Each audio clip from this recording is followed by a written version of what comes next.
It's my last flight before my CPL exam, and I can't lie, the nerves are starting to kick in. Now this flight, as well as my actual CPL exam, will be broken up into 3 separate parts. Firstly, we have the navigation, which will include one navigation leg followed by a diversion. Next, we will have some circuits, which in this video will be done at Gloucester Airport, followed by some general handling, and then we'll be coming back to Oxford to land. In today's flight, we'll be taking off of runway 19 out of Oxford, followed by a right-hand turn at approximately 1,000 feet, where we'll be heading towards a small town just northwest of the airfield called Charlbury to start our navigation leg. Once overhead Charlbury, I get out my map just to double check I'm not heading the complete wrong direction. And I also jot down the time overhead Charlbury on my kneeboard and my expected time overhead my turning point. And then my instructor gets out his kneeboard, probably to write down that everything I've done up to this point has been completely awful.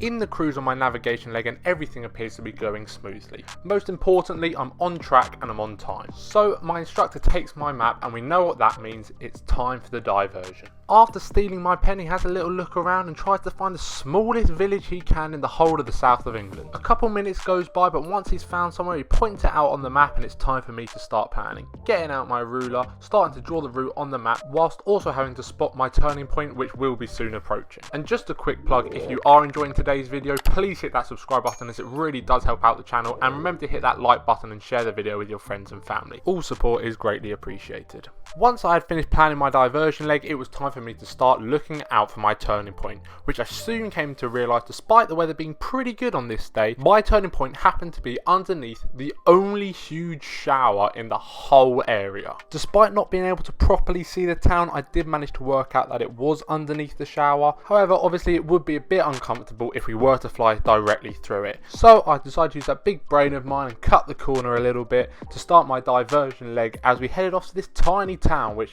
was not going to be easy to find.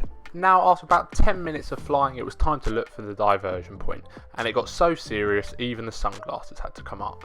And after about 30 seconds of looking around and a couple quick turns just to double check, there it was in all its glory, my tiny town, which I managed to identify using the towns that were around it, as well as a main road which ran just to the west of it. So part 1 of the flight done, and the navigation was all complete and was all going well so far, with a couple complications on the way, but nothing we couldn't handle. It was time to head to Gloucester for the circuits. And en route to Gloucester, we were joined by a lovely rainbow, which you can see just overhead those white light switches. Unfortunately, that was soon followed by some lovely rain showers. Now, once we got to Gloucester, we had to do what is known as an overhead join, which is essentially a big circle around the airport, which you descend while you're circling. And an overhead join gives you a lot more time to assess the existing traffic and to work out where other aircraft are before going down into the circuit. On this first circuit, while on the final approach, my instructor tells me to go around, so I put full power and bring that as landing flap up to the approach flap, and then when I have a positive rate of climb, bring the landing gear up as well as the flap all the way up. So after the go around, climbing back up to 1,000 feet above ground level for a standard right hand circuit at Gloucester,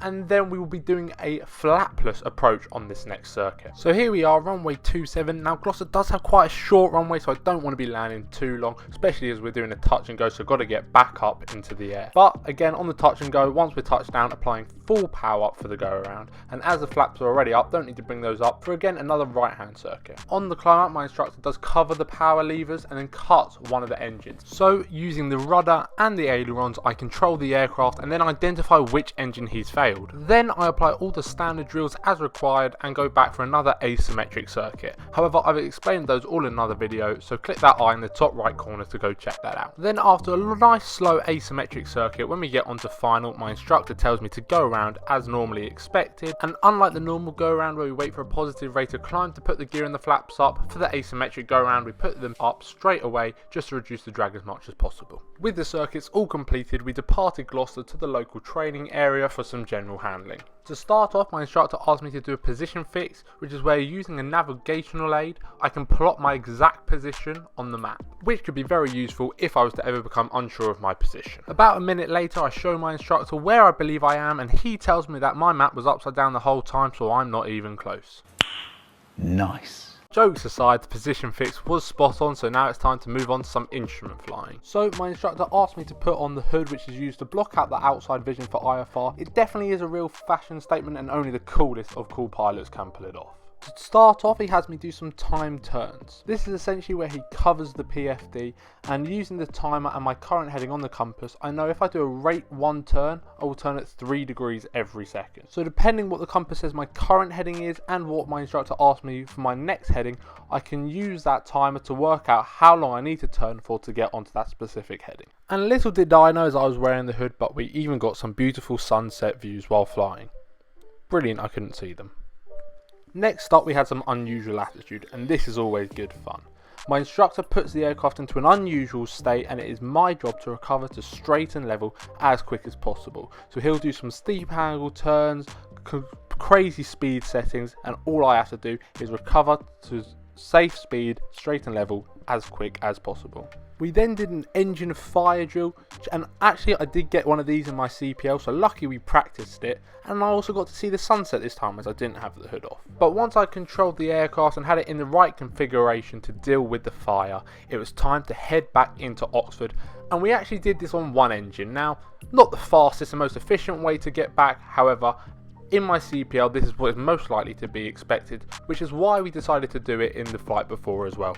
So after receiving the 80s and enjoying the view, we contacted radar to get us back, and we finally made it onto final. With the right engine failed, well, not actually failed, but in the state it would be if it was failed, it was time to land back on runway 19, and to be honest, this has been quite a successful flight so far, so I really didn't want to mess up this bit, so all really came down to this.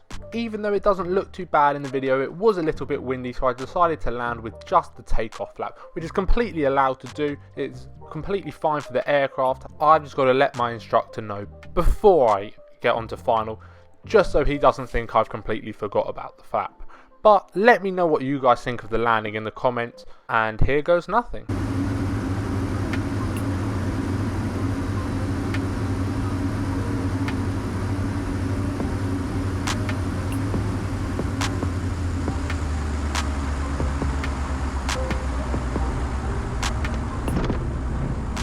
Absolute butter. Thank you so much for watching. Click this video here to check out my first ever flight on a twin engine plane, and remember to subscribe.